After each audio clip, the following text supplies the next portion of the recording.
July 11, 2025 సంవత్సరం శుక్రవారం. ఈ వీడియోలో మదనపల్లి టమాటా ధరలు ఎలా ఉన్నాయో ఈ వీడియోలో తెలుసుకుందాం. ఇక ముందుగా మదనపల్లి దిగుమతి చూసుకుంటే ఇక నిన్నటి కంటే దిగుమతి ఈరోజు తగ్గింది. ఒక 10% వరకు అయితే దిగుమతి తగ్గింది. చాలా మండీలు అయితే దిగుమతి తగ్గింది.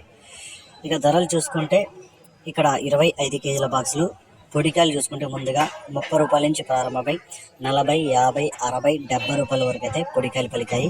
ఇక మూడో రకం కాయలు చూసుకుంటే 150 రూపాయల నుంచి ప్రారంభమై 200, 250, 300 వరకు అయితే మూడో రకం కాయలు పలికాయి.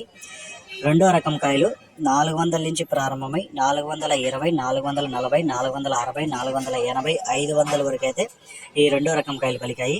ఇక ఒకటో రకం కాయలు చూసుకుంటే 500 నుంచి ప్రారంభమై 520, 540, 560, 580, 600 వరకు అయితే ఒకటో రకం కాయలు పలికాయి. ఇక టాప్ అండ్ టాప్ రేట్లు చూసుకుంటే ఒక మండీలో 620, ఇంకో మండీలో 600, ఇంకో మండీలో 650 రూపాయలు, ఇంకో మండీలో చూసుకుంటే 700. ఇలా 600 నుంచి 700 వరకు అక్కడ ఒక్కొక్క మండీలో ఒక్కొక్క లాగా అయితే టాప్ రేట్ పడింది. సూపర్ టాప్ వచ్చి మదనపల్లిలో 700, అది కూడా పెద్ద ఐటమే.